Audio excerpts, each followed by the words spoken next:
विजू अपने माथे से पसीने की बूंदें पोंछते हुए जेठ की कड़ी दोपहरी में पूरी ताकत से भाग रहा था। भागता भी क्यों ना, आखिर इतने साल इंतजार करने के बाद विजू की शादी जो तय हो गई थी। जूनागढ़ के खंडरों की खुदाई में वो इतना बिजी हो गया था कि शुरू के कई महीनों से अपने गांव में वो लड़की देखने नहीं जा पाया था। बस पिछले हफ्ते ही वो गांव गया था और भगवान की कृपा से बात पक्की हो गई थी। मेघा से उसकी सगाई तय हो गई थी और अभी मंगलू ने बताया, सर कोई मेघा जी का फोन है आपके लिए। ये बात सुन खुशी से पागल विजू भागता हुआ फोन के पास पहुंचा और मेघा से बात करने लगा। अब शादी की खुशी से या सूरज की गर्मी से, पर विजू के लाल गाल दूर से ही चमचमा रहे थे। विजू ने 3 साल पहले ही आर्कियोलॉजिस्ट की पढ़ाई पूरी की थी और तभी से उसके माता पिता उसके लिए रिश्ता ढूंढ रहे थे। ऊपर से तो विजू मना करता था, पर शादी की बात सुनकर कि इसके मन में लड्डू नहीं फूटते। आखिर ठीक समय पर विजू के लिए लड़की मिल ही गई। अच्छी बात यह कि दोनों ने एक ही नजर में एक दूसरे को पसंद कर लिया था। अपने गांव से लौटने के बाद आज पहली बार मेघा का फोन आया तो विजू का इस तरह पागल हो जाना नॉर्मल सी बात थी। कुछ 25-30 मिनट विजू फोन पर ही लगा रहा। भयानक गर्मी में इतनी देर शीशे के डब्बे में खड़े खड़े विजू पसीने से तरबतर हो चला था।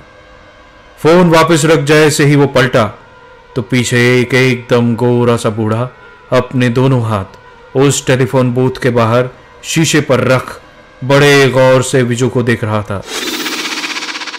उसके चेहरे पर अजीब से दाने उभरे हुए थे। एक बिल्कुल खराब सी खुली सी आंख से वो लगातार विजू को घूरता जा रहा था। बूढ़े के हाथ जरूरत से ज्यादा बड़े, भद्दे और कटे फटे थे। लंबी लंबी सफेद दाढ़ी के पीछे छिपा उसका चेहरा ठीक से दिखाई नहीं दे रहा था, पर जितना भी दिख रहा था उसे किसी भी तरह भूल पाना मुश्किल था। बूथ की दीवार से चिपका हुआ रेंगता हुआ विजू किसी तरह बूढ़े से नजर बचाकर बाहर निकला और बिना पीछे पलट कर देखे विजू ने उल्टे पांव खंडरों की तरफ दौड़ लगा दी। हांफते हांफते उसने पीछे मुड़कर देखा तो बूढ़ा गायब हो चुका था। इसके बाद विजू ने जो दौड़ लगाई तो वो सीधा खंडर पहुंचकर ही रुका। सब लोग बड़ी हैरानी से उसे देख रहे थे। पानी पानी कहता हुआ वो सीधा जमीन पर जा गिरा और छटपटाने लगा। गर्मी और छटपटाने से उसका चेहरा तो क्या, पूरा शरीर लाल हो चुका था। किसी तरह उसे वापस सरकारी गेस्ट हाउस पहुंचाया गया, जहां अंधेरा पड़ने तक वहीं अपने बिस्तर पर पड़ा रहा। रात होते ही इधर रात कीड़ों की किर किर शुरू हुई और उधर विजू की आंखें खुली। उसका सर बुरी तरह चकरा रहा था। दरवाजे पर ठक ठक की आवाज हुई तो विजू थोड़ा चौंक गया। पीले बल्ब की रोशनी में लकड़ी का पुराना नीला दरवाजा किसी बूढ़े की हड्डियों की तरह कांप रहा था। इससे पहले कि विजू पूछता कौन है, वो दरवाजा धीरे से अपने आप खुल गया, पर वहां कोई दिख नहीं रहा था। पर अचानक विजू ने देखा तो जमीन से कुछ 1 फुट ऊपर 2 लाल रोशनियां चमक रही थीं। ऐसा लग रहा था जैसे कोई बिल्ली जैसा छोटा सा जानवर वहां खड़ा है, पर रात के अंधेरे में ठीक से कुछ दिख नहीं रहा था। एक पल बाद ही विजू को लगा जैसे वो 2 लाल रोशनियां 2 आंखें हैं जो बाहर के अंधेरे में विजू को लगातार घूर रही हैं। विजू बिस्तर पर जम सा गया था। वो आंखें बड़ी तेजी से चमकी और एक तीखी गुर्राहट के साथ इस छोटे से जानवर ने विजू पर बुरी तरह हमला कर दिया। उसका चेहरा, गला, कंधे और छाती बुरी तरह नोचे जा रहे थे और विजू अपनी आंखें बचाने के लिए जी जान से जूझ रहा था।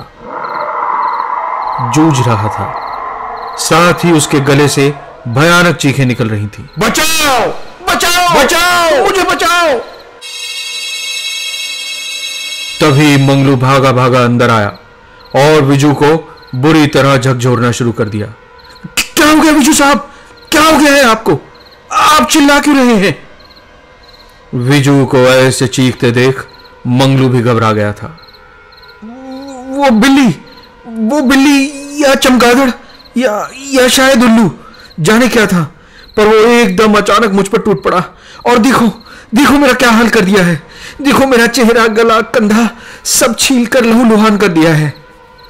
विजू ने घबराए हुए से मंगलू को और डरा दिया।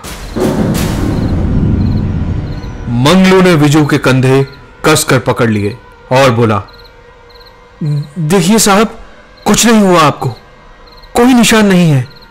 आपके चेहरे, गले, आप तो एकदम ठीक हैं। विजू भागकर सामने पुरानी पीली दीवार पर टंगे छोटे से शीशे में चेहरा यहां वहां घुमाकर देखने लगा, पर चेहरे पर कोई निशान नहीं थे। अब तक विजू कुछ हद तक संभल चुका था। मंगलू से अभी गुजरे वाकये का पूरा हाल जानकर वो काफी शर्मिंदा हुआ और मंगलू से माफी मांगने लगा। रात काफी हो गई है साहब, आप कहीं तो खाना यहीं लगा दूं? मंगलू ने बात टालते हुए पूछा। अपने साहब को इस हालत में देखकर उसे भी शर्मिंदगी हो रही थी। नहीं मंगलू, आज रहने दो, आज मन नहीं है, तुम जाकर खाना खाकर सो जाओ। विजू कुछ देर बस अकेला रहना चाहता था। मौके की नजाकत को देखते हुए मंगलू वहां से निकल गया। विजू जाकर बिस्तर पर गिर पड़ा। शायद दोपहर के बाद से बिस्तर पर लेटे लेटे वो उनींदा सा हो गया था। उस छोटे से कमरे में काफी ठंडक हो गई थी। तभी एक बार फिर विजू की नींद किसी बर्तन के गिरने की आवाज से खुली। सामने रखी छोटी सी टेबल से शायद गिलास गिरा था। झल्लाते हुए गिलास उठाने के लिए वो उठा तो देखा सामने टेबल पर खाना रखा था। खाना? ये कौन रख गया? मंगलू को तो खाना लाने से मना किया था मैंने। अभी विजू ये सोच ही रहा था कि एक बार फिर उसे दरवाजे पर किसी के होने का एहसास हुआ। उसने दरवाजे की ओर देखा तो शायद मंगलू ही था। अरे मंगलू, ये खाना क्यों लाए हो? मैंने मना किया था ना, जाओ उठाकर इसे ले जाओ। अब सुबह तुम ही ये बासी रोटियां खाना। विजू ने झल्लाते हुए कहा, पर मंगलू ने कोई जवाब नहीं दिया। वो धीरे से टेबल तक आया, खाने के बर्तन उठाए और चुपचाप दरवाजे से निकल पड़ा। उसके पीछे पीछे विजू दरवाजा बंद करने को आया तो देखा मंगलू हवा में कहीं गायब हो रहा था। विजू की घिग्गी बन गई थी। बड़ी हिम्मत कर उसने दरवाजा झटाक से बंद किया और बिना बत्ती बुझाए बिस्तर पर कूद पड़ा और उसका दिल धौंकने की तरह धड़क रहा था। नींद तो शायद उसे आना अब मुश्किल था। उस डर से भीगी रात में विजू रह रह कर कमरे की दीवारों पर आंखें दौड़ा रहा था। तभी उसकी नजर वापस उसी टेबल और कुर्सी की तरफ गई तो उसे लगा जैसे वहां कोई बैठा है। उसे महसूस हुआ जैसे कि कमरे में वो अकेला नहीं है, कोई साया उसके आसपास मंडरा रहा है, पर वहां उसे अपने अलावा कोई दिखाई नहीं दे रहा था। विजू को लगा जैसे कि मौत उसके बहुत करीब है। उसने कसकर अपनी आंखें बंद कर लीं और करवट बदलकर चादर को अपने सर तक खींचकर कांपता हुआ वो किसी तरह सो गया। जेठ की भरी गर्मी में भी वो ऐसे ठिठुर रहा था जैसे दिसंबर की सर्द रात हो। सुबह मंगलू की आवाज से उसकी आंख खुली। आप चाय पी लीजिए सर, 9 बज गए हैं। आप उठकर तैयार हो जाइए, 10 बजे तक तो खंडरों पर पहुंचना है। आंखें मलता हुआ विजू किसी तरह उठा तो रात का हादसा उसकी आंखों के सामने तैर गया। वो बात याद आते ही विजू जैसे उस कमरे से कहीं भाग जाना चाहता था। वो 10 मिनट में ही तैयार हो गया और मंगलू के साथ सरकारी एम्बेसडर में बैठ खंडरों की ओर निकल पड़ा। अपना ध्यान बदलने के लिए विजू ने जाते ही खुद को काम में इतना उलझा लिया कि उसे लंच करना भी याद नहीं रहा। रात भर से भूखा होने के बावजूद उसे भूख नहीं सता रही थी। तभी एक बार फिर मंगलू की आवाज आई, साहब आपका फोन है। विजू फिर से तेज कदमों से टेलीफोन बूथ की तरफ चल पड़ा। उसे रह रह कर कल दोपहर वाला वही खौफनाक बूढ़ा याद आ रहा था, पर उसके लिए फोन पर बात करना भी जरूरी था। वो किसी से भी अपनी आप बीती बांटना चाह रहा था।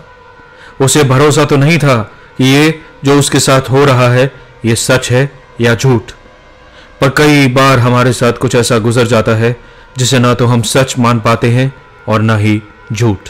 विजू ने फोन उठाते ही हेलो बोलकर दूसरी ओर से हेलो सुनते ही अपनी बात कहनी शुरू कर दी। फोन पर कल की तरह उसकी मंगेतर मेघा ही थी। 3 से 4 मिनट वो बिना सांस लिए लगातार बोलता रहा। तभी दूसरी ओर से एक मोटी सी मर्दाना आवाज गूंजी, बस इतने में ही घबरा गए क्या? अभी तो कुछ बड़ा हो सकता है तुम्हारे साथ, बहुत बड़ा। और इसके साथ ही फोन कट गया। विजू फोन रखकर पलटा तो आज भी 2 आंखें उसे बुरी तरह घूर रही थी, पर यह किसी भयानक बूढ़े की नहीं बल्कि एक खूबसूरत लड़की की थी। शीशे के उस ओर खड़ी लड़की ने उसे अपने पास आने का इशारा किया तो सम्मोहित सा विजू उसके पीछे जाने लगा। जैसे ही विजू बूथ के बाहर पहुंचा तो उसने बड़े प्यार से उसके नाम से उसे बुलाया। विजू यह आवाज और यह चेहरा पहचानता था। यह और कोई नहीं, उसकी मंगेतर मेघा थी। क्या तुम मेघा हो? विजू ने शक पकाते हुए पूछा। हाँ मैं मेघा हूं, उस लड़की ने कहा। पर तुम्हें यहां किसने आने दिया? तुम्ही ने तो यहां बुलाया है। मैंने कब तुम्हें यहां बुलाया? विजू हैरान था और दिमाग पर जोर डालकर सोच रहा था कि उसने कब मेघा को यहां बुलाया, पर तभी देखा तो वहां मेघा नहीं बल्कि मंगलू खड़ा था। इसी तरह विजू के साथ रोज कोई न कोई हादसा पेश आने लगा। लगभग रोज ही वो कुछ न कुछ देखकर चिल्लाता रहता। बात जंगल की आग की तरह पूरे जूनागढ़ में फैल गई। बल्कि बात इतनी बढ़ गई कि विजू की कंपनी ने विजू को नौकरी से निकालने का फैसला कर लिया। विजू इस बात से दुखी तो था, पर फिर भी उसे यह तसल्ली थी कि वो अब जल्दी ही जूनागढ़ छोड़ देगा। कंपनी ने 2 ही दिन में उसकी जगह लेने के लिए नए आदमी को वहां भेज दिया। कंपनी का ऑर्डर था कि 7 दिन दोनों एक साथ यहीं रहेंगे और जब नया आदमी ठीक से विजू से सारी बात समझ लेगा तो विजू को वापस बुला लिया जाएगा। मंगलू ने विजू को बताया कि नया आदमी यानी इंद्र आ चुका है और आज इसी कमरे में विजू के साथ सोएगा। विजू अभी खंडरों में ही था। मंगलू की बात का उसने सर हिलाकर जवाब दिया और अपने काम में लग गया। शाम ढलते ढलते विजू मंगलू को साथ ले गेस्ट हाउस की ओर वापस निकल पड़ा। शाम गहराई हुई थी। कच्ची सड़कों पर यहां वहां सफेद ट्यूब लाइटें जलती बुझती चमक रही थी। तभी अचानक उसकी कार एक झटके से रुक गई। बड़ी तेज ब्रेक लगी थी। अरे ड्राइवर पागल हो क्या? ठीक से देखकर नहीं चला सकते?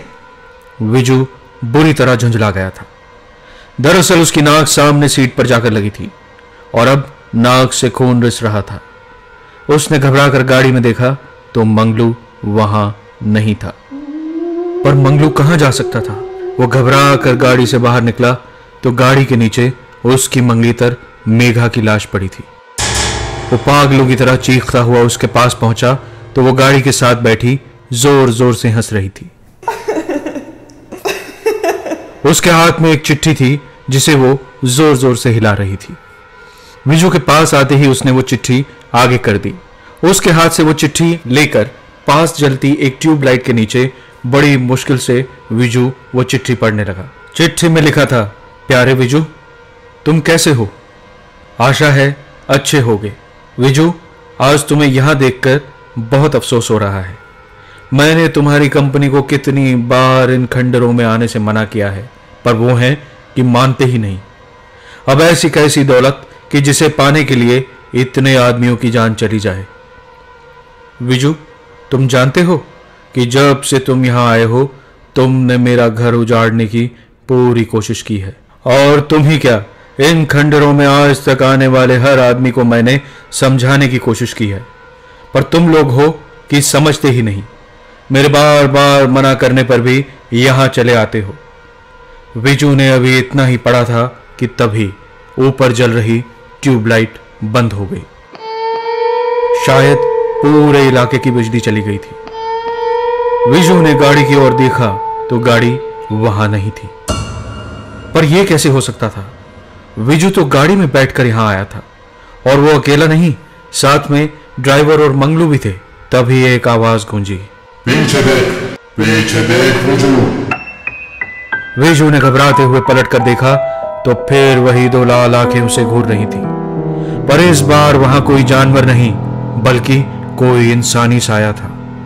अंधेरे में ठीक से दिख नहीं रहा था, पर सड़क के उस पार कच्ची मिट्टी पर कोई सफेद सा साया हवा में तैरता दिख रहा था। कौन हो तुम? घबराते हुए विजू ने पूछा। वहां से कोई जवाब नहीं आया, पर अचानक दिखा कि वो साया और किसी का नहीं पर मंगलू का था। मंगलू तुम? और तभी उस साये ने नई शक्ल इख्तियार कर ली। अब उसकी जगह मेघा खड़ी थी। इसके साथ ही उस साये ने चेहरे बदलने शुरू कर दिए और बोला, बेचारा विजू कितना अच्छा आदमी था, पर अपनी कंपनी के लालच को समझ नहीं पाया और मर गया। मर गया? मर कैसे गया? देखो मैं तो जिंदा हूं। विजू ने साये की बात काटते हुए कहा, मर तो तभी गया था तू जब तूने पहली रात जूनागढ़ के अपनी कंपनी के गेस्ट हाउस के कमरे में बिताई थी। मैंने मंगलू के रूप में अपने हाथों से तुझे जहर भरा खाना खिलाया था, जिससे तेरी मौत उसी रात हो गई थी। और तेरी ही क्या, उस खंडर की ओर आने वाला कोई आदमी कभी जिंदा नहीं लौटा। मैं एक छलावा हूं जो इस खंडर और इसके आसपास के इलाके में भटकता है। सभी लोगों की जानी पहचानी आवाजों में मैं सुनसान रास्तों पर उन्हें पीछे से आवाज देकर बुलाता हूं। उनके जाने पहचाने लोगों की शक्लों में उन्हें नजर आता हूं। जैसे ही कोई भी पलट कर देखता है तो मैं उसके पीछे लग जाता हूं, और तब तक नहीं छोड़ता जब तक वो भी मेरी तरह छलावा नहीं बन जाता। इससे पहले कि विजू कुछ कहता, सामने से आती एक साइकिल पर बैठा आदमी उसके आर पार निकल गया। कहते हैं विजू के गायब होने के बाद उसकी कंपनी ने जूनागढ़ में हमेशा के लिए काम रोक दिया। एक बार कुछ बच्चे भटक कर खंडरों में गलती से पहुंच गए तो देखा वहां काफी कंकाल पड़े थे। यहां तक कि मंगलू और विजू का कंकाल भी पुलिस ने गेस्ट हाउस से बरामद कर लिया था। पर कहते हैं विजू की जगह काम संभालने के लिए पहुंचे इंद्र को भी जूनागढ़ पहुंचने के बाद किसी ने नहीं देखा। पर जूनागढ़ में रहने वाले बताते हैं कि आज भी उन खंडरों की ओर से पत्थर तोड़ने और आदमियों के चिल्ला चिल्ला कर बातें करने की आवाजें आती हैं। दूर दूर तक छलावों के डर से लोग उन सड़कों से अकेले गुजरने में कतराते हैं। रात में उस इलाके में कोई किसी को पीछे से आवाज देकर नहीं बुलाता, पर सन्नाटों में आने जाने वालों को पीछे से गहरी सी आवाज अपने कानों के पास सुनाई देती है, पीछे देख छलावा।